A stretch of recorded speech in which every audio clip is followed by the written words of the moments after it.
Have a seat on your porcelain throne. It's time to talk some shit on the Powell Movement.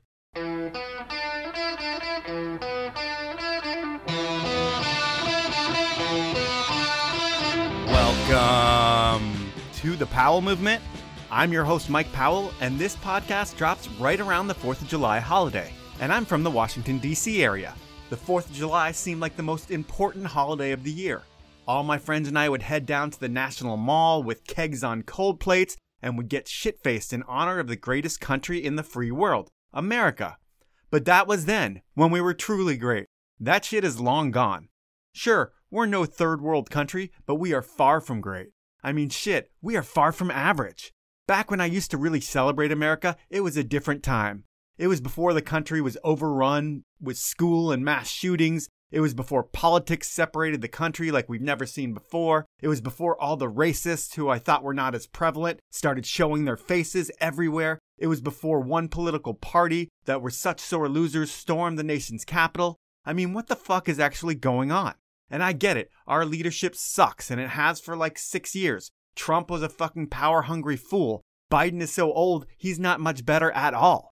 I mean, the past two elected officials sum up America perfectly. A couple of losers who aren't doing shit. But what sucks the most is what we're doing now, stripping women of their rights. To say that a woman can't be in control of her body when she is pregnant is batshit crazy. And I get that this is largely a religious thing, which is so stupid. Whatever happened to separation of church and state? I blame this all on the cult of Jesus worshippers. And I have no problem with religious people. But when the people who follow Jesus, who are just one of the many religions in the world, are responsible for a lot of this bullshit, it really pisses me off, but not as much as it should piss off every American woman. Our government should not be in control of our bodies. Just like when the pandemic happened, sure, the government can create and recommend a vaccine, but it's your choice to take it. No one forced you to do anything. But with abortion, you don't have that choice over your body if you're a woman. So you could be forced to have an unwanted baby if you get pregnant by rape or incest or whatever. And if you just get knocked up by a crazy dude who doesn't want a baby, now you're a target and could potentially be a Dateline episode. And really, at the end of the day, I'm not talking about a live, fresh air breathing baby, because killing a living, breathing baby is completely wrong and disgusting. But terminating an unborn pregnancy who's the size of a Mike and Ike and has no thoughts, well, that should be a choice for the person that this directly impacts. And our country made that illegal. And there will be women who will serve jail time for this. And while women should be more pissed and worried than ever before, the LGBTQ+ front should now be put on alert. Your rights are next, and they are coming for you, and I'm sorry.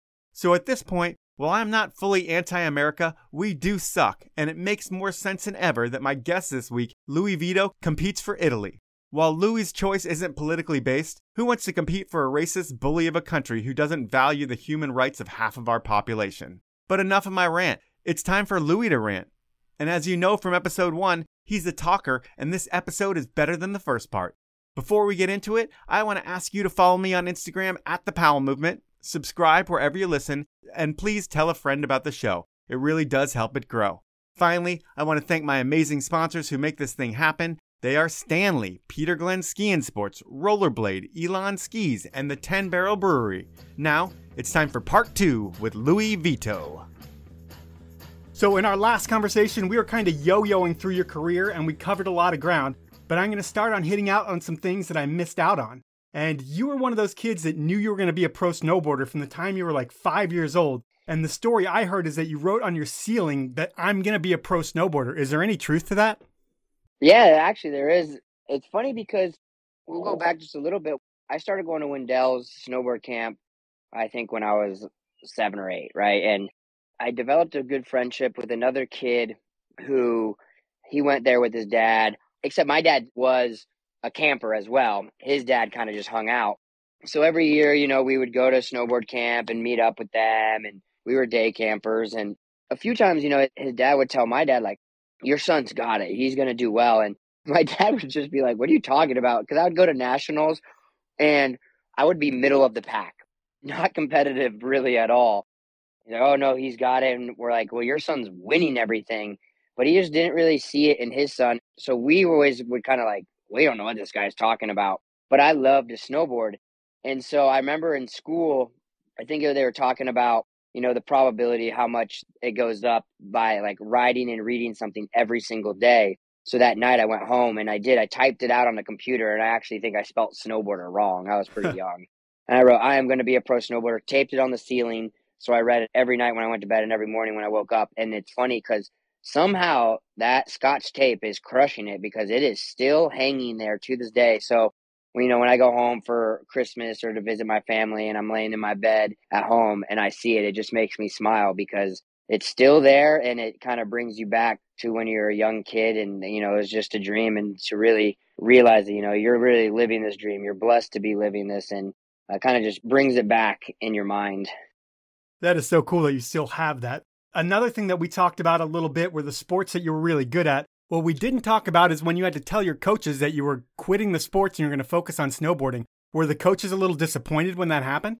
Yeah, it was definitely harder depending on the sports. Some sports, they didn't understand snowboarding. So to them, it was kind of like, what are you talking about? Like, snowboarding was kind of like the dirtbag, stoner, druggy kids. So they didn't really understand that there was like work to be put involved. But like at the same time, when I was snowboarding, it wasn't like, oh, I'm going to the gym to train. It was like, I'm going snowboarding just to go snowboarding. Gymnastics was hard because I remember we had a gymnastics meet in Vegas and my dad was traveling with me a bunch. So we were like, let's see if there's any resorts around there, because the gymnastics competitive season's in the winter. And we found a resort there. So we were like, yeah, let's take our snowboarding stuff. And I think that was probably the harder one, was like how mad the coach was that I went snowboarding the day before the gymnastics meet. But like I always tell people, I did the true steps, like Midwest, East Coast, West Coast. So like when I was in the Midwest, I wanted to, my dad too, we wanted to snowboard anywhere and everywhere. It didn't matter what kind of resort it was, how big, how small, good snow, bad snow, rain, sun, what didn't matter. Like, it was something new that we got to experience, in a new place we got to go riding. So I think that is like also like they didn't understand. But then when you're snowboarding the day before a gymnastics meet and you're flying to Vegas for a gymnastics meet, that didn't go over very well. And then it really started like summertime, just like snowboarding too. Summertime's when you're learning new gymnastics tricks and stuff like that. And I would be there less and less and less, because I'd go to Hood for 1 week. I'd go to Hood for 2 weeks. And then I was fortunate enough for Tim Wendell to let me stay longer and longer and longer. But I think they kind of saw that fading, my willingness to put in the time there, because I'd rather be snowboarding than in a gymnastics gym all day long. I was like, well, I can go snowboarding in the summer. And that's all I wanted to do. I can see that. And then another thing we didn't touch on, and I'm just going to hit all the things I didn't touch on from last week, was that you were 10 years oldish when you got your first sponsor, it sounds like. Like Sims came to the table and hooked you up. Like, what's it like being really young and getting your first box of free stuff? Is it just mind-blowing? For me, I was so stoked. Like, it could have been anything, and I was hyped. A snowboarding t-shirt to me was like gold. And, Sims was really cool because the team manager of Sims at the time, he would like ask to see my grade card and see things like that. At the time too, we had two brothers up in Cleveland, the Radefeld brothers, who were sponsored by Sims, and they were pro for Sims, which was, crazy that they lived in Ohio still. So it was really cool because this is back when they had pipe jerseys and, pipe gloves, like back in the day. Yep. And I had like a Sims pipe jersey with my name on the back. I wore that thing until literally the elastic was like showing through the material and like fraying and all this. I wore it everywhere.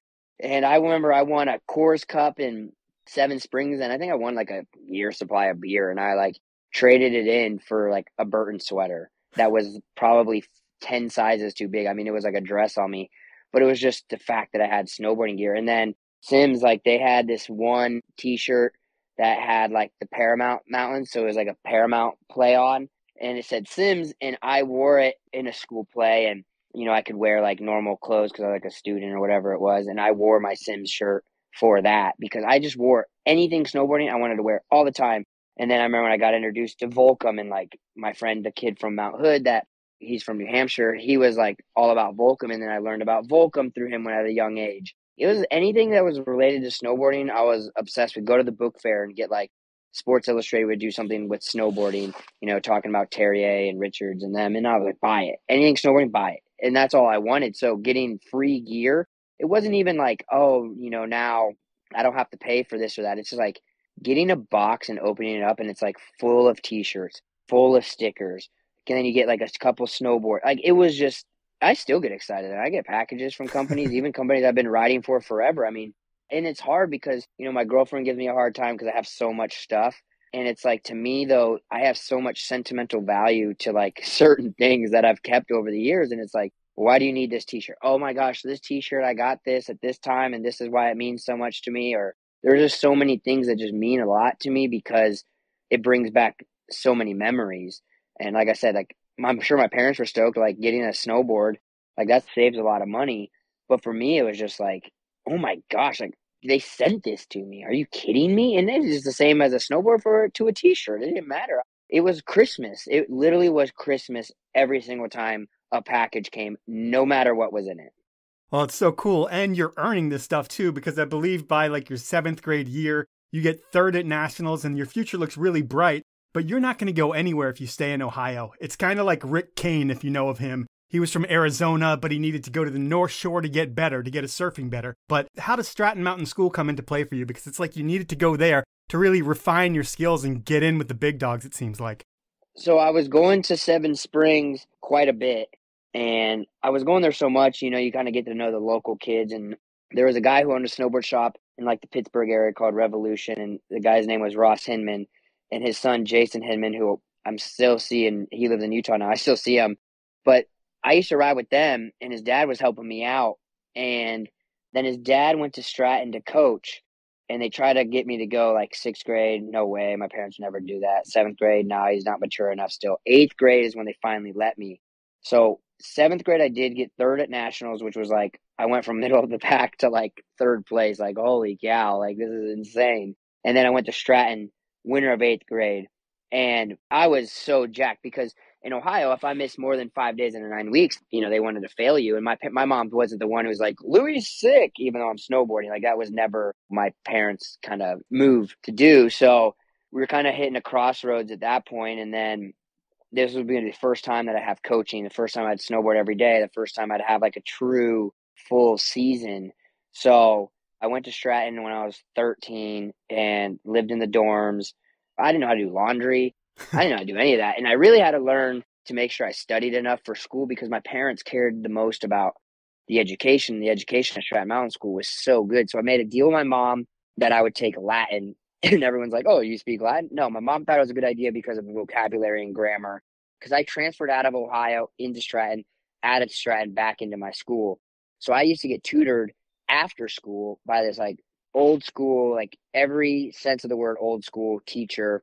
And I have really bad ADHD. And if I like started staring off to, you know, off the side, he would literally grab my face and turn my head towards the book, like physically grab it. So I did that. That was my deal. And then my dad would always say to me, I can easily make you the best snowboarder in Ohio, which meant like, you know, you don't act right, you let your grade slip, you do get in trouble. Like I'll pull you out of Stratton so fast because our focus is on school first and being a good person, then snowboarding. But I remember like being in Stratton, I was with kids at my age that all loved snowboarding. They all wanted to snowboard. You're living together in a dorm.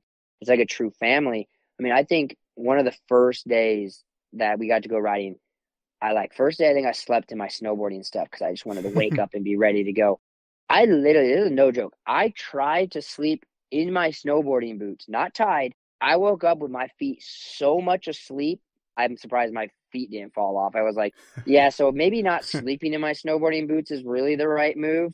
And that doesn't take up that much time to just put those on before I go riding. And it was back when Burton first came out with like a reddish pink Ion boot because I was riding for Mike Cox as a Burton rider at this point. I was a rep rider and he was out of Michigan. So like that was like a fish out of water. But again, I think they sent me like radar clothing back when they had like women's radar. I mean, I didn't care. Whatever it was that I could get to snowboarding, I snowboarded in. But you're in school with these kids that like either grew up snowboarding all the time or like protege kids, and you're like a kid from Ohio. Like, I don't know. But I'm stoked to be snowboarding every day. Where do you stack up against all the kids that are there? Are you kind of middle of the pack when you first get to school?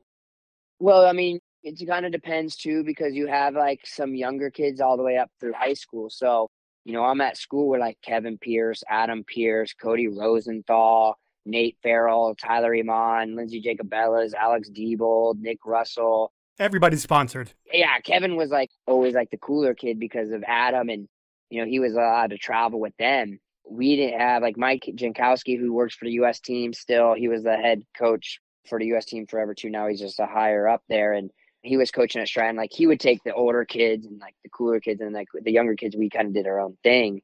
But there was like an Aussie snowboarder, Mikey Williams, who was older that switched from racing to freestyle. And then he went on to be a pro snowboarder for freestyle. Like he hung out with us a lot. And we just had a good crew because I was good, but I wasn't like, you're not writing home about me necessarily, but you're just riding with people that are all like-minded and pushing each other. I mean, Jack and Luke Matrani were living in Stratton, so I'm riding with them too. So it was just a good crew that you were like pushing each other and like learning so much. I mean, if you go from, snowboarding a little bit here and there to like every day with people that are all good and just having fun, like your snowboarding is going to progress so fast. For sure. And I think there's two things around this time that are really huge for you. One is that you go to the 2002 Olympics. I think you go with your pops, and that's the USA sweep year. And you see Ross Powers on the podium at that Olympics. And just seeing that and like seeing a dude from Stratton Mountain School walking away with a gold medal, does that kind of put in your head like, hey, if he can do it, I can do it? I'm in the right place? 100%. So I was fortunate enough, a friend of mine who was going to Stratton, Alad Gilo, flew me, my dad, one of our teachers, and then he and one of his younger sisters and his dad went. And we stayed there. We got to go to the half pipe, see that, and seeing Ross win. And then obviously like with Danny and JJ sweeping the podium. And that was so major. And Kelly too. I mean, it was just, I think where it really catapulted snowboarding in America on the mainstream. And then that year I won nationals. And I think that's where it all started to kind of click, where it's like, wow, like Ross Powers went to SMS. He was coached by Scott Palmer. I'm being coached by Scott Palmer. I just won nationals. Like I could like go to the Olympics for this. Are you kidding me? Because, Nagano was big, but I was pretty young still. But when you throw in Salt Lake, you throw in Ross Powers and the Stratton Mountain School connection, and then Scott Palmer, who I owe a lot to, he was like my first true coach, and I really got along with him well. He is one of those coaching styles that you either love him or you hate him kind of thing, but I clicked with him well. He was a no BS kind of coach, and he really pushed me a lot. Those are all the things that kind of clicked in my mind. And then obviously snowboarding was, I was getting better at snowboarding. It was going better at nationals, where I went from like being a fish out of water around all these like cool kids from Tahoe, and I'm like this whatever kid from Ohio, to like, kind of building relationships with kids and having fun and getting better and doing better. Like all these things kind of came together, I would say, in 2002 season for me. So that all comes together, but then the next big thing that I kind of see in your career, and it might not be that big of a deal, but when I look at it on paper, you have your first big injury at 14. You snap your femur. And what happened, and what does that do to your mentality? Because that's like the first time you're off snow and you're an ADD kid, probably just freaking out with too much energy. Yeah, so I got to go to Super Park that year, which again, like, I think anybody that was kind of in that era, like, knows that Pat Bridges is, well, first off, Pat Bridges is a legend and an icon in snowboarding still, but I would be so intimidated by Bridges because at that time in Super Park, I mean, like, he would tap people out, like, you're done. And he had, Run In Snowboarder Mag, you want that minor threat at the time. And like, you just knew he had the keys. And if he was cool with you and he backed you, like, things were going well. But I remember being so nervous. That was the time I was on Forum. I think Video Gangs was being filmed then. Sean Johnson was filming it. And like, I still don't know Sean Johnson that well, but like the aura of Sean Johnson and like same thing, like no BS kind of guy. So, I mean, I'm chucking on these jumps that are easily 30, 40 feet bigger than a jump I've ever hit. And I didn't even think that they did a Super Park video that year. And I'm pretty sure, if my memory serves me correctly, Richards is doing like a voiceover and they're showing clips or something. And one of the clips of somebody getting bodied is me. And that's not even when I got hurt. Remember, I did it. So there was like a chance I could film for Video Gangs. And that was like my first opportunity, really. So I was like, all right. And so I did a back 180 and just landed. And I don't even think I knuckled, to be honest with you, but I just like stuck and tumbled. And I remember I felt my leg bend in half and I landed in like a seated position with my legs bent. And I remember I like went to go to stand up and my body wouldn't let me. And Bridges was like, Louie, are you okay? And I'm like, help? Because I didn't know what was going on. So one of my old coaches from Wendell's was there. He came down and I was like, I think I broke my leg. And he was like, oh, let's see. So I get into the sled, and I remember I could feel the bottom part of my leg moving in the sled and my top part of my leg not. Ugh. And I'm like sitting on this backboard forever because this is in Breckenridge, so I get taken to Vail. And I'm like, I told him I think I broke my leg, and I show him where. They're squeezing my thigh, nothing. They tell my parents, like, oh, he thinks he broke his femur. He didn't break his femur. He'd be screaming. And this isn't like a story like I'm so tough, but like that's just the way it happened. And I remember Mike Zinkowski, one of my coaches at SMS, he was there. He was with me at the hospital, and the lady came in with the x-ray, and I was like, so is it broken? And she literally laughed. She's like, huh, yeah, because it was broken and displaced, but I have like pretty thick legs, so it didn't pop through, or else like if I had a normal sized thigh, it would have popped right through. Oh. And pretty much my dad's reaction, which I mean, kind of sums up my dad in a sense. He's like, well, I guess we'll see how much he loves snowboarding, because to him, it was like, this could be like a make or break it. Either he's scared and he doesn't. But for me, it was like, all right, now I got to get better so I can snowboard sooner. And that's where I met Randy Viola, who's one of our family friends now. He's probably the best hand doctor in the world, but he happened to do my femur that year. I got a rod and 4 screws put in. I went back to Ohio for a little bit, and I did therapy 3 days a week with a therapist, 4 times a day with my mom. I mean, it was like, you didn't get casted, but it was like, squeeze your thigh, and like, you wouldn't see anything. It was like the first time I ever had stem, and it was like, when that would go off, you'd see every muscle in my leg, and I was like, oh my gosh. But I just wanted to work because I just wanted to snowboard. Okay, how fast? I think I was making turns in like 3 months, maybe a little longer. About 3 months, I was riding again. And I remember Randy, when we went back, Randy Viola, the doctor was like, my dad asked him like, oh, how's he doing or whatever. And he's like, well, he's young, he's healthy, and I did a really good job. So Randy Viola is like a family friend. He did my first surgery. He's done a bunch on my family in general, but he's like the man because he put me together and did a great job, and I was able to bounce back quickly. It's time for my first sponsor break, and I'm going to start things off with Peter Glenn Ski and Sports. This summer, make Peter Glenn your one-stop shop for all of your fun needs. Think everything you'll want or need for wakeboarding, inline skating, hiking, swimming. You get the idea. Peter Glenn has the best brands at the lowest prices. And if you find a lower price from a reputable storefront, Peter Glenn will match that price. There's a reason Peter Glenn has been around for over 60 years, and that's because they're the best. To find out more, head on over to peterglenn.com. My next sponsor is Rollerblade, and they pretty much invented the sport of inline skating, and it's no surprise that they make the most comfortable, high-performance skates out there. If you're already a skater, check out the fit and finish of the 22 Rollerblade line.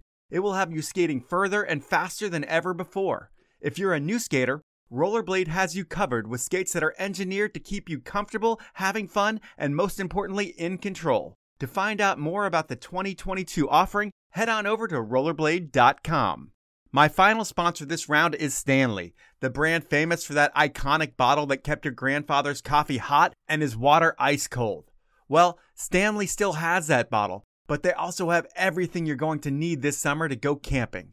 Nothing else matches the quality of Stanley, and like your grandpa's water bottle, the camping cookware will last you a lifetime and create the memories that Stanley is proud to be a part of. I'm going to save you 30% on all of your Stanley gear. That's the best deal you're going to find anywhere. Head on over to stanley1913.com, go shopping, and enter the code DRINKFAST. That's all one word, all lowercase when you check out, and you'll get the Powell Movement deal. Those are my sponsors. Now let's jump back into the podcast. I'm glad you didn't get bummed on the injury or think about the injury too much and it derailed your career, because your dad's right. At that point, when you have a huge injury so young, it can totally discourage you, and it didn't there. And what's also kind of discouraging is the whole forum thing, because you're on the Youngblood team. You grew up like idolizing Jeremy Jones and JP Walker and just loving those dudes. And you're on this team. It's got to be totally surreal for you. I don't even know if they're still part of the program, though. But forum doesn't seem to put too much behind you, where they've got a bunch of people on the Youngblood program and that whole brand. Everybody wants to be a part of it. Do they just have you on the program for contests, kind of like rolling the dice, like hopefully we'll get some podiums with this guy? Or was there a real thought of like, hey, we're going to integrate this guy into the brand and make him part of Forum? I'm not really sure, because I was on Forum before the Youngbloods started, and the Youngbloods started. Jed was like even younger than me, but he was like really young Grom at the time, and I was kind of like a little above him, like feeding in because I was older. And then after that, it was like Jake Blauvelt, Travis Kennedy, Pat Moore.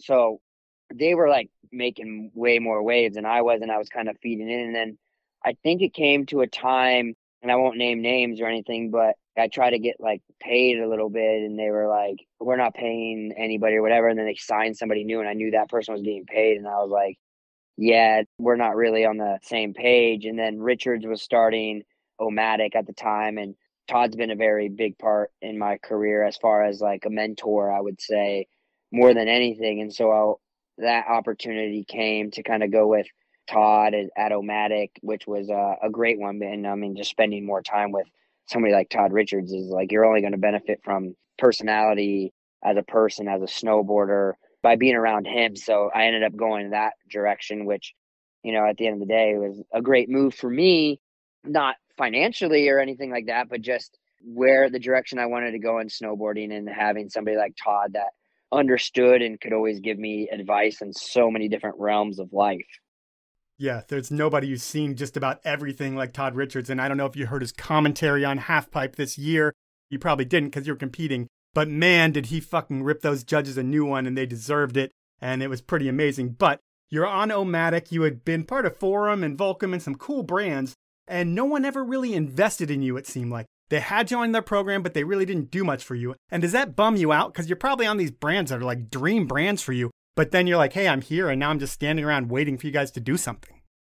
Well, I mean, it was kind of interesting. Even though we'll go back just real quick, the Volcom thing worked out great because Jay Twitty was the team manager at one time, and I met him. I went to bank slalom one year because I was good friends with Lucas DeBari and his family. That kid from New Hampshire, again, he was good friends with the DeBari family. So we all went to bank slalom, and I met Jay Twitty, and I was like, oh my gosh, so the Volcom said they're going to send me a box. Like, no sponsorship, just like hook me up with some stuff. He sent me stuff.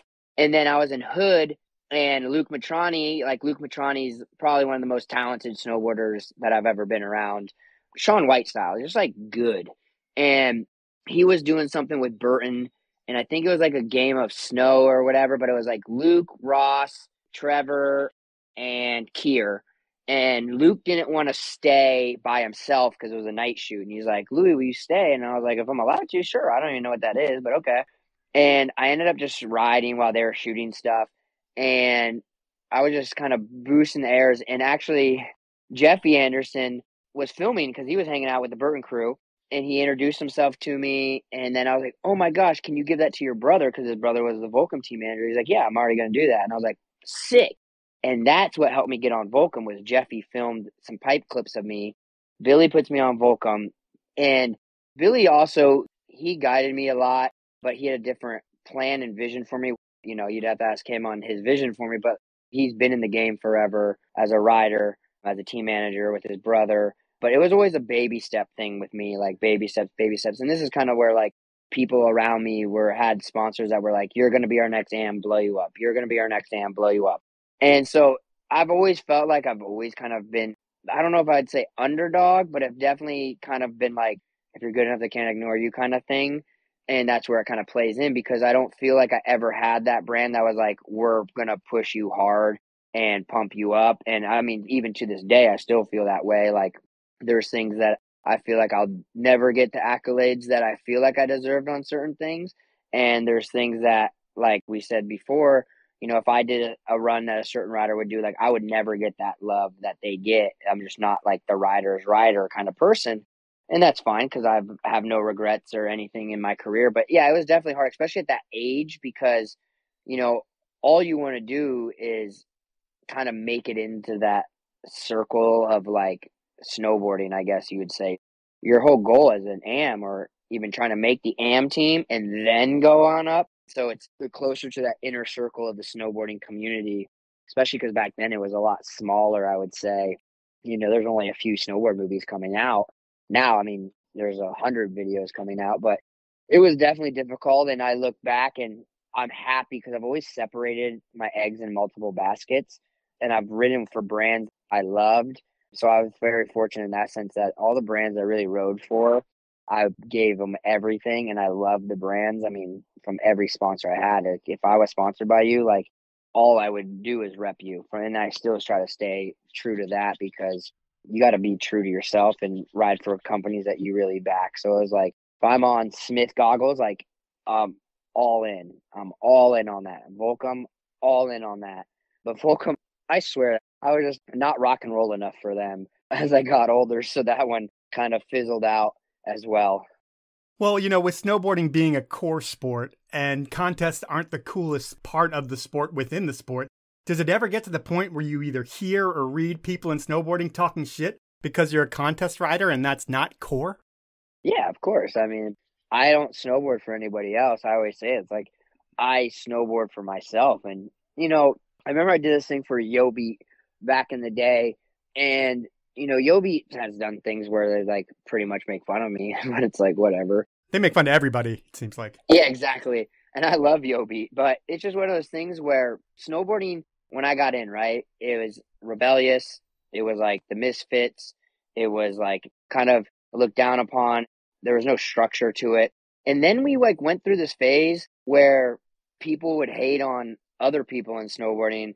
And again, I won't name names. I remember an interview, I think it was on Snowboarder at the time, and it was like 5 things or whatever. And it was like 5 things to have fun snowboarding. It was like all 5, the person's like, don't do contests, don't do contests, don't do contests. And it was like hating on energy drinks and all this stuff. And for me, it's like we all got into snowboarding because there was no rules. You could do it however you wanted. And, like if you want to ride rails, ride rails. You want to ride backcountry, ride backcountry. You want to do contests, do contests. You just want to go and ride a mountain like groomers all day. Awesome. Because it's all funneling money back into the industry. So I never understood why there was like a right and a wrong way to be cool in snowboarding, because at the end of the day, that's why everyone snowboards. There is no right or wrong. Me and you could do the same trick and we can make it look completely different.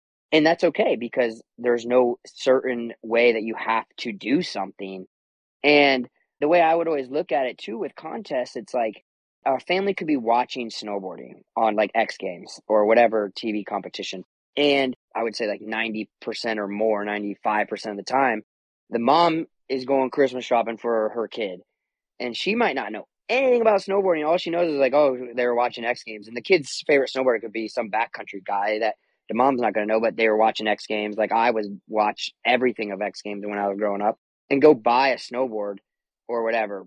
She might not only know snowboarding through the contest that might say she's buying that person's snowboard, or maybe they got into snowboarding because they saw it on TV and they go buy, a Jake Blauvelt snowboard right now. Well, Jake Blauvelt has nothing to do with contests, but guess what? He's going to get a royalty on that product that it's his signature. Boom, he's getting more money, or any snowboard company in general. Like it's putting money into the industry. It doesn't matter how they learned about snowboarding, what type of snowboarding they like, what type of snowboarding they do, but they're buying snowboarding product, which helps everybody. It might even help somebody directly that is anti-contest, but they learned about snowboarding through a contest. So I just never really understood that like hating on a certain aspect of snowboarding, because to me, you snowboard the way you want to snowboard and whatever makes you happy. And the more people that are on a snowboard, the better our whole industry is doing.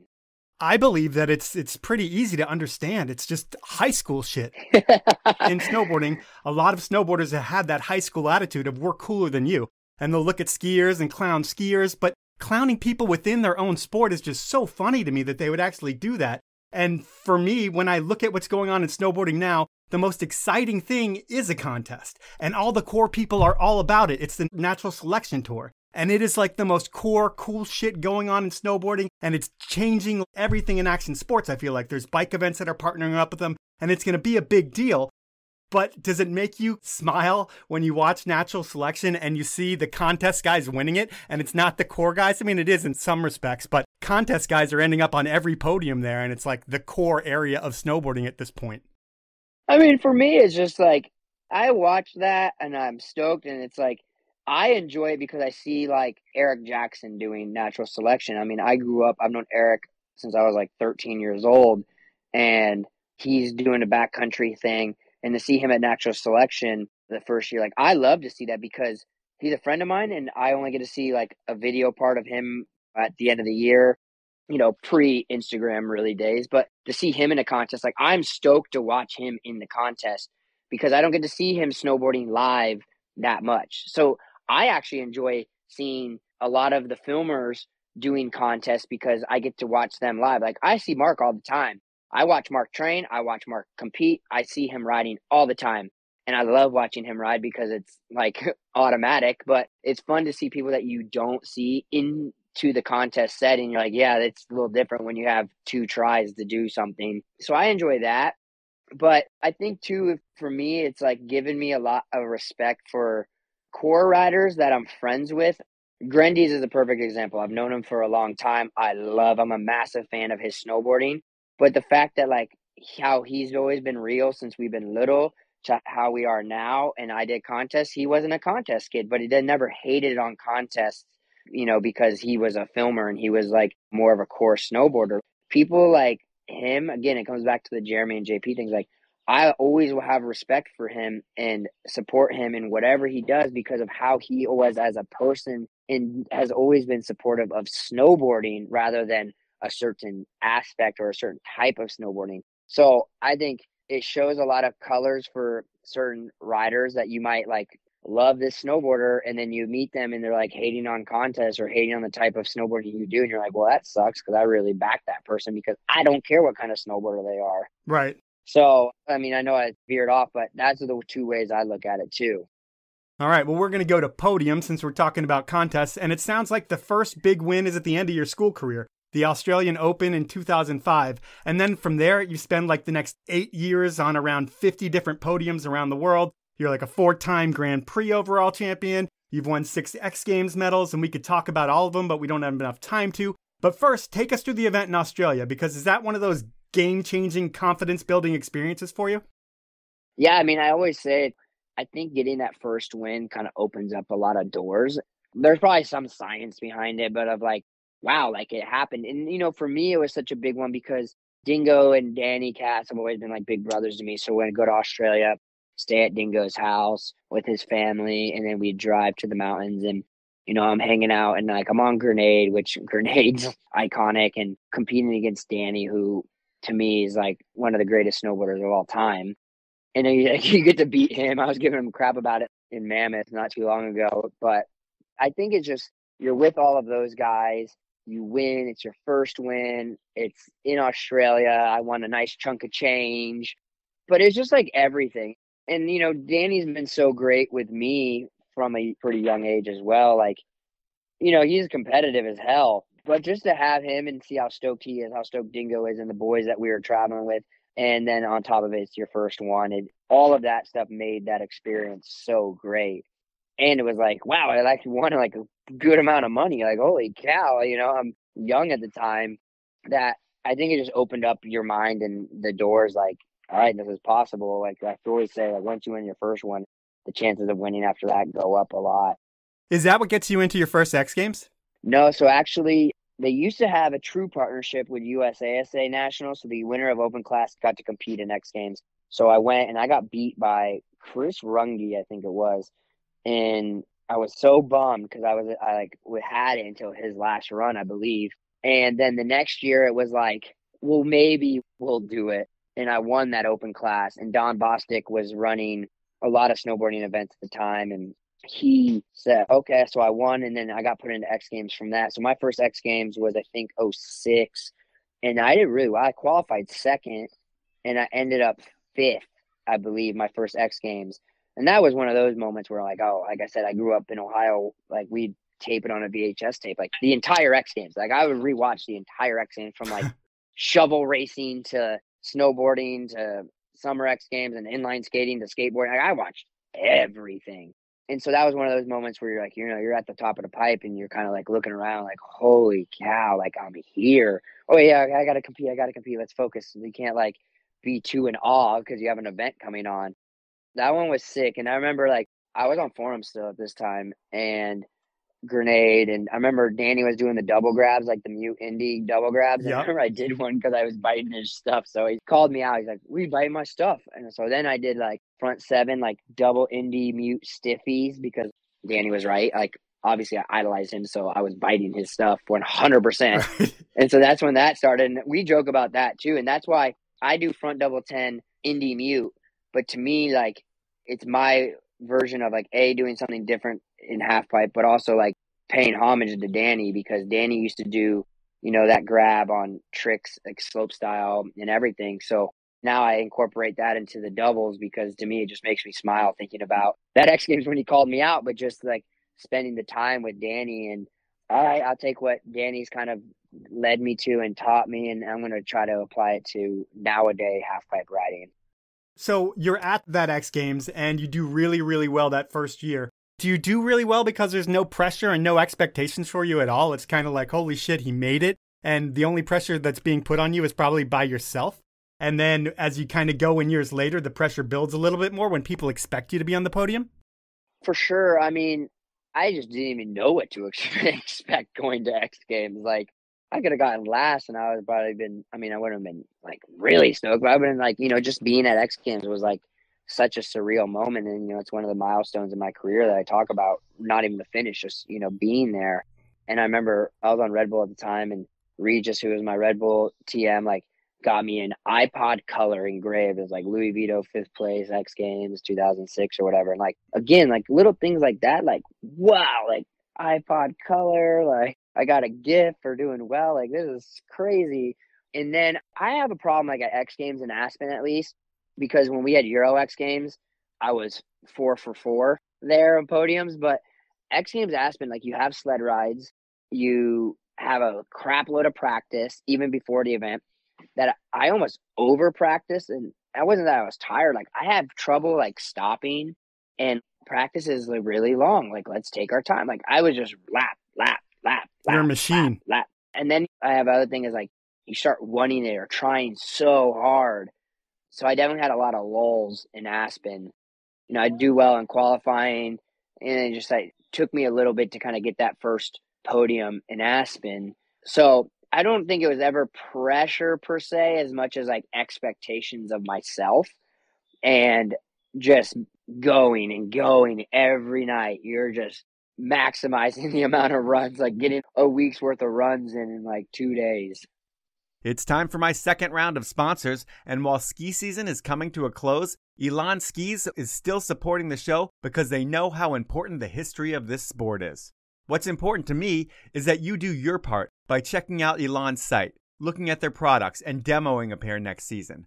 Once you do try an Elan ski, you'll end up buying that pair as the quality and performance of Elan's products is unmatched. I'm sure you've started to see more and more Elan skis at your local hill, and the reason is because they are more fun and they're going to make you a better skier. To find out more about everything Elan and their skis, head on over to elanskis.com. My final sponsor is the 10 Barrel Brewery out of Bend, Oregon. They've been brewing the best beer in the Pacific Northwest since 2006, and they've been banging the drum about drinking 10 Barrel outside ever since. But they don't just go outside and drink. They support athletes like skiers Kate Zelef and Lucas Walks, and snowboarder Ben Ferguson, mountain biker Carson Storch, and many, many more. And they don't just pay these people. They give them beer, and they create content around them for all of us to enjoy. If that's not enough, 10 Barrel's Clean Line Seltzer has the perfect bubble recipe and flavors, and their cocktails in a can pack a punch. I love them. To find out more about 10 Barrel, head on over to 10barrel.com. Those are my sponsors. Now let's get back into the podcast. We talked about energy drinks last time, but I think a big thing around the X Games is representing your sponsors. And I mean, it's not really what you're thinking about, but they're thinking about it for sure because they're paying you to be there and do well. And when I think about the energy drinks, did you ever feel bad about pimping a product to kids that maybe isn't the best thing for kids to drink? No, because I always drank it. You know what I mean? Like, To me, I was always drinking it. And you got to think, my senior year of high school, Danny Davis and I lived together. We both were on Red Bull. Oh, we're in the dorms at school. I don't have any water. Drink a Red Bull.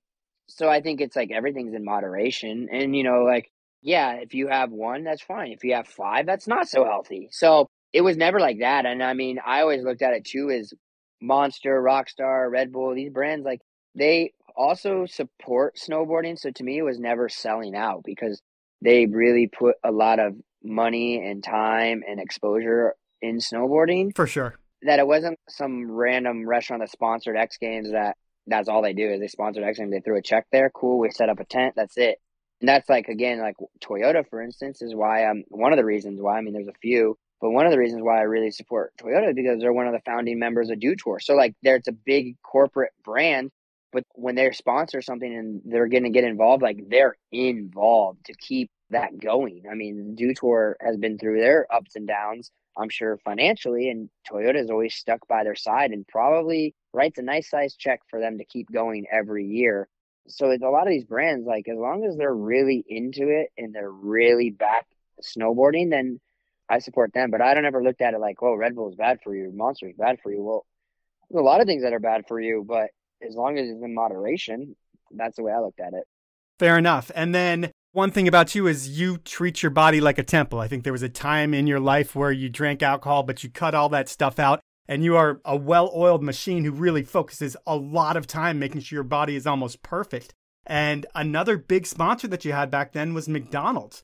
And while I'm sure that's a great check, you are an elite athlete. And I mean, even in moderation, promoting McDonald's just sounds bad to me. Given when I was at my heaviest, I ate a lot of McDonald's. But I realized that McDonald's is terrible for me and I don't eat it anymore. But as an athlete, well, I'm sure you could have your cheat meal and this and that. But when they're saying Louie Vito eats McDonald's and not every kid should eat it, what do you think about that kind of marketing? Well, for me, I mean, again, like I don't drink, right? I still haven't drank since I stopped drinking. And it's not like I'm promoting a beer company and I'm faking drinking it. Like to me, McDonald's was always like that thing that my dad and I would either have on road trips in general, or like it was like the reward, like it was a treat for us to get like McNuggets, to get French fries. Like that wasn't like necessarily like my diet, but it was something that I did eat. I did enjoy it.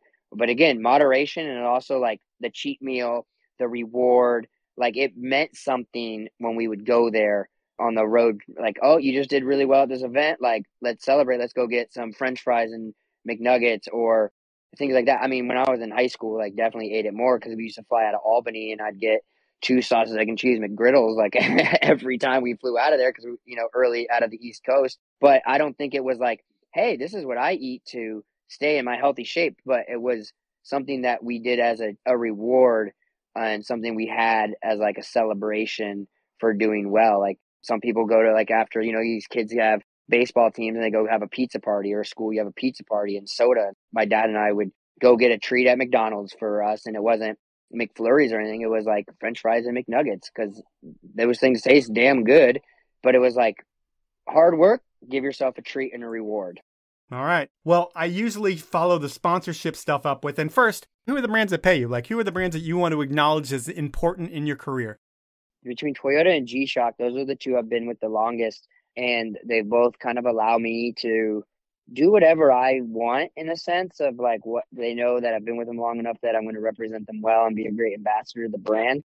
Toyota, every year, I feel like I've gotten more and more involved with them and their mission. I mean, from becoming an automobile company to a mobility company, what they're doing with the Olympics and Paralympics, what they do for the Paralympians is like something that I'm a huge supporter and advocate for Paralympics. Me too. Yeah, with Toyota, I mean, every U.S. Paralympian, like if they bought a Toyota would do free modifications to their vehicles, which is like, whoa. And then like them paying all the U.S. Paralympians, whether you're sponsored by them or not, and talking to Elena Nichols and Amy Purdy about like what that means to Paralympians, it really hits home. And again, being a founding member of Dew Tour, like really investing into snowboarding. So there's one that I'm really proud of. Obviously, they make amazing vehicles and I love the truck I have, the Prius I have, but I just think the type of brand they are and what they stand for really speaks to me.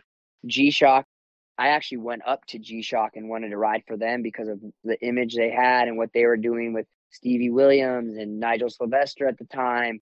And when that deal kind of formulated, I've been with them since. And again, like they make great products that I use. Like I always have a watch on. I never don't have a G-Shock on.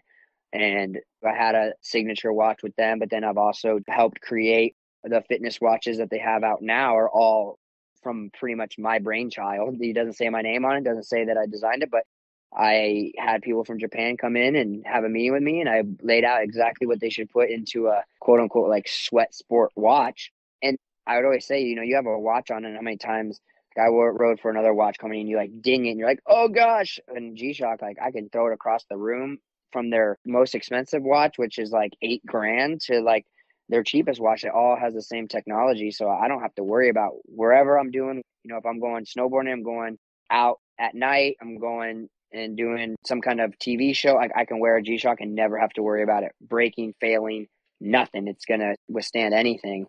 Melon's the hat company I'm riding for, and I love them because They just want to be such a premium and premier hat company, from beanies to baseball hats. And that's the one thing I think my girlfriend probably gets the most annoyed, is that I always am wearing a hat. But I've always done that. I always liked beanies. I always liked baseball hats. So to be with a brand that kind of fits the style that I like of wanting to be premium and premier has been great. And they've been growing like crazy. Ethica, Malcolm McCassie, when he started it, it's been, hooking me up with Ethicas from the very beginning. And now with them expanding their line so much, I mean, I wear Ethica head to toe majority of the time. I just love their product. Wiener Schnitzel, which, it's fast food, but again, it's something that I do a cheat meal once a week, and it's something that I really enjoy and I really like to treat myself, and I eat a lot at one time. So Wiener Schnitzel has been great because they have quite a few athletes in action sports. They were in motocross forever. A friend of mine's family started it, and I know him from doing USASA. And just, again, the fact that they support me in whatever I want to do. It's not like you need to be eating here every single day. I mean, they know that for my lifestyle and the way that I work, it doesn't fit that, but they understand also that I enjoy it, and I treat myself for a week's worth of workout. I'm going to treat myself for one meal every week. And so that's why that one's a great one too. So those are my sponsors. I got my friend started a jewelry company called Skrill & Co. So I got a nice jewelry sponsor right now, which also people that know me know that fits me, again, really well. So most of the brands that I've been on, or I have as sponsors right now, I've been with forever. And that's the thing. I support them. They support me. We're on the same page, and I look at it as partnerships more than anything. And we're all moving in the same direction. I've worked with so many great brands, but these ones that have stuck by me through the ups and downs, through whatever I want to do in my career, I'm very fortunate. Okay. And I usually ask about money, but with you, there's no real need to ask about salary or anything, because between salary, contest winnings, incentives, Dancing with the Stars, movie roles, TV shows, and investments, you should be a very wealthy man. That's pretty awesome. You shouldn't have to work if you don't want to. But what I want to know is, what are some of the cool toys that you've bought? Like, are there those once-in-a-lifetime things that you've thought you'd never be able to afford, then everything happened for you in your career, and now you can have the hoverboard or whatever you want? Well, I mean, I bought a house when I was 18, and so I still live in that one. And that's from snowboarding, which is, like, to me, just crazy. I mean, a lot of people have bought houses through snowboarding. At 18 is crazy. Yeah, 18 has been crazy. And I remember I had a conversation with JJ Thomas when we were working together, and, I always wanted a bigger house. I have so much stuff. And, we had a conversation of, like, walking that fine line of, like, not living above your means. Like, could I go buy a multi-million-dollar house? Yeah. Do I need a multi-million-dollar house? No. So it was really kind of resonated with me as, like, my house is perfect. I'm travel so much. It's nothing fancy. It's not crazy. It's not bougie. I mean, it's just a normal house. Like, it's small. It's great. But for what I need, it's perfect. Because right now, I'm still making money. I'm still snowboarding. I'm on the road. Why do I need a bigger house? I'd rather be that millionaire next door than the person that's mortgage is a high payment. Their car payment's high. I have Toyota who gives me a vehicle. Sick. I'm one of those people. I wear all my sponsors. I try not to spend too frivolously. Like, my checks, they don't even come to my house in Utah. They go to my money managers, and I don't really try to deal with a lot of that stuff because I can afford what I need to afford. I mean, snowboarding is expensive right now. Like, you're dropping a couple grand every camp you go to, and that's all out of pocket. I'm not funded by the national team. It's all paid for by myself. But I just want to have it when I'm done snowboarding, and then I can figure out what I want to do. But I have enough money if my kids want to do any sport. They want to do things like go on a trip with your family. Like, I want to be able to afford that. And so stupid, but I remember I'd go to the clubs, whatever, the nicest clubs in Vegas, LA, all over. And you'd see these guys, like, popping bottles and just going. You're like, man, that's so sick. Like, I just love that. Like, they're spending all this money, and it's like, why do I need to do that? I'd rather do that when I'm done. I've accomplished my goals. I've got money in the bank. If I want to do that, I can do that. But at this age, like, yeah, you're making money, but that money is going to stop at some point. So I never really spent, to me, like, oh, I bought a Louie bag, like, spent $2,000 on a Louie bag. Like, that's a big purchase for me. I don't like spending money. I don't even like buying a new laptop, even though I need a new laptop. Spending $2,500 on a new MacBook or whatever, I'm like, oh, no, I don't want to do this. Yeah. It's easy to spend money. It's harder to make money, and especially with the ups and downs of inflation these days, it's like, wow, like I'm nervous about spending money on my snowboarding sometimes because it's like I just don't like spending money. And some of my friends make fun of me about it, but it's like I guess how I was raised. I mean, I'm raised in the Midwest. My dad came from nothing. My mom's family's very blue collar, and it's always work hard and, be comfortable. Pretty much, I feel like sometimes my parents even make me feel like I can barely afford things, but at the end of the day, like when I'm done snowboarding, I don't want to feel forced to have to get a job. I want to be able to do whatever I want to do and be able to support a family. And, you always want each generation to be better off than yours. So that's kind of how I look at it. Sometimes it's to a fault, but I don't really ball out too much. I'm like a saver. It's kind of annoying for a lot of my friends. I'm a saver as well, and I respect that completely. I would wish that you bought 1 or 2 toys and you could tell me about your 70s muscle car, but that's totally okay. And I don't have anything. That's the thing. I don't have anything. Like I got a chain that's probably worth 15 grand, but I didn't spend 15 grand on it. But I love jewelry, so I was buying jewelry at the time. I have little things, but we're not talking I dropped 60 racks on something for a sports car or anything like that. I got my house. That was a big purchase. I got my Toyota cars. That's all I need. And then other than that, I was riding for Nike, so I have a really nice shoe collection. Oh, actually, I guess I have one. Okay, I bought a print that's hand watercolored Warhol, Andy Warhol, at an art auction in Aspen during Double Pipe one year. It was my birthday. It was one of those and I bought it and I was like, oh, wow, I spent a lot on that. And I called my friend whose parents have a bunch of original Warhols, and he's like, oh, it's okay. You didn't overspend. If anything, you spent what it was worth. So I have a Andy Warhol that's signed and stuff by him. Does your heart just drop when they say your number wins it? And you're like, oh, shit. No, I was still on a high. I had the buyer's remorse afterwards. And I was like, oh, okay, now I got to tell my mom that I just spent this much money on a Warhol. But I guess the only thing, I guess, that was a good chunk of change that I was like, oh, crap, Well, hopefully it appreciates and you're good. Yeah, exactly. And so right now, I guess you're kind of towards the tail end of your snowboard career if you're going to look at the full body of it. And the Olympics are coming to the country that you compete for, Italy. And do you have it in you to make another Olympic run and compete in front of a home crowd? I mean, that's my goal. And right now it is, I always say the Olympics is one of those where you see some of these sports and the athletes oh, I trained for 4 years. And it's yeah, I guess we do the same, but we have so much stuff going on year in, year out that I take it 1 year at a time. Right now, I would love to go for another Olympics, but I mean, we still have 4 years left. So we'll see in 4 years. But to me right now, I would love to. And it's so funny. It's kind of awkward when people are like, oh, Louie, what's up? What are you doing? Are you coaching? No, still just chucking myself. Yeah. But to me, I still, like I said, I still love snowboarding. I still love competing. I still love pushing myself. And I mean, it's a little different mindset these days going into contests. And when things don't go well, you're like, why am I doing this? I hate this. And then, 15 minutes later, when you kind of cool down, you're like, I love this. This is so much fun. So right now, today, that's my goal. 4 more years is just because I still love it. And if anything, I want to go out on my terms when I want to. I have great partnerships that allow me to compete. It's not as much like back in the day where I had to get certain results. I've been able to do so much other things outside of snowboarding because of snowboarding that I really still enjoy that. But right now I love snowboarding. I'm at camp right now in Mount Hood.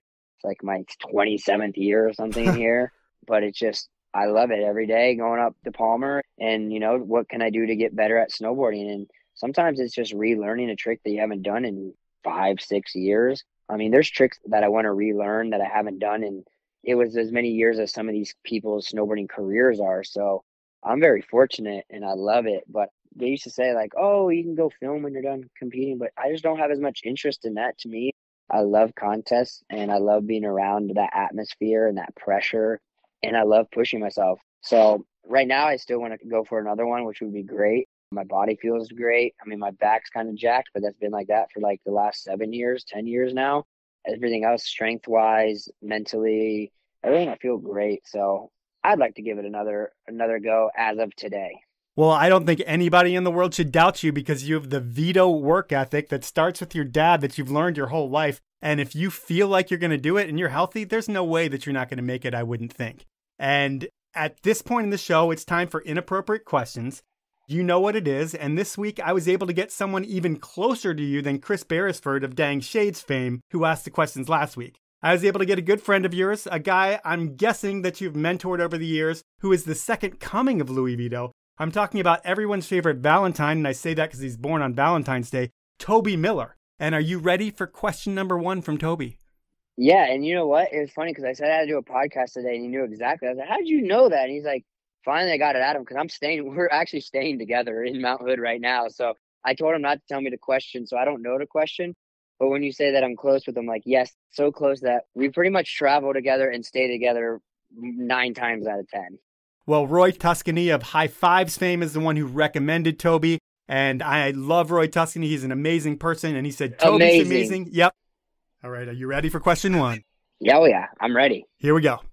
Louie, my man, it's your boy, Toby Miller. So I don't know how many of you know about Silent Rock in Mount Hood, Oregon, but Louie, you're very superstitious driving through it. You know, I'm sure the audience is pretty curious as to why that is. Oh, yeah. The funny thing is we literally drove through it today, and Toby had a radar detector, and he, like, unplugged it, and I was like, oh, that's weird, he's unplugging it. You know, Oregon driving is pretty slow, and I'm like, still have quite a ways, and then I realized it was because we were about to come up to Silent Rock. Like, we were a distance away, because I never forget about Silent Rock, but he unplugged it because he knows how I am with that, so that's so funny that what he talks about. You want me to tell you the story? Yeah, let's hear it. Silent Rock used to be way narrower than it is now. The road goes through an area where they blasted, and supposedly, you know, a bunch of people passed away from the blasting of opening this more or less like a channel through this big rock. And I was staying in government camp because at the time, my first year at Wendell's, I was too young to stay at the adult house. My dad was too old to stay at camp, and this is before the motel. So we were staying up in government camp with the Japanese crew. So we used to go drive back and forth, and they would talk about Silent Rock, and I was like, yeah, whatever. You know, I'm like 7 or 8 years old, and I was, yeah, right through it. Well, that year, demo to Burton Chopper, catch my toe edge, scorpion, and the board comes up and slices me in the side of the head.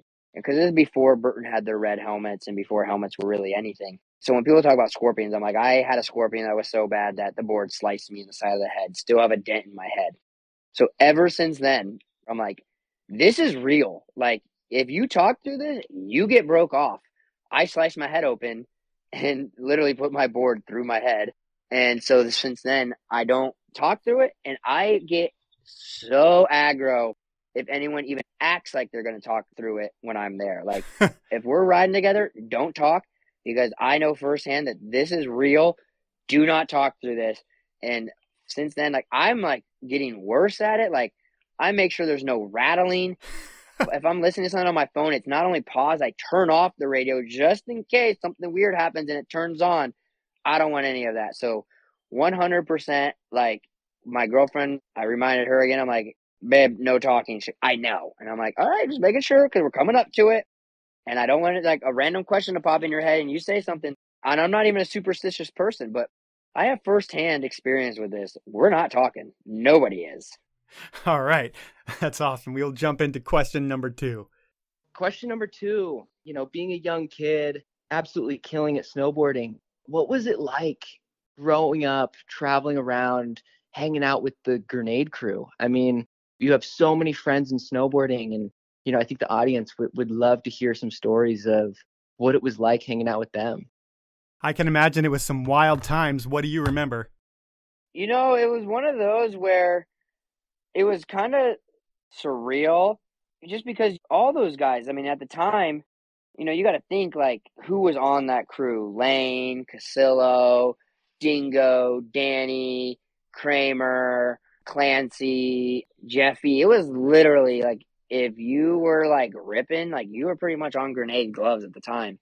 But a lot of somewhat hazing in a sense, which nowadays I guess is frowned upon, but kind of toughens you up when you're a young kid. I remember I was staying at I think it was a Forum House in Hood, and we were up the road, and there was a creek behind our house or whatever, and Clancy came over and chucked my snowboard off there. I wasn't there, and I get back and I'm like, where's my snowboard? And I look, and it's in the creek, and I'm like, oh damn it.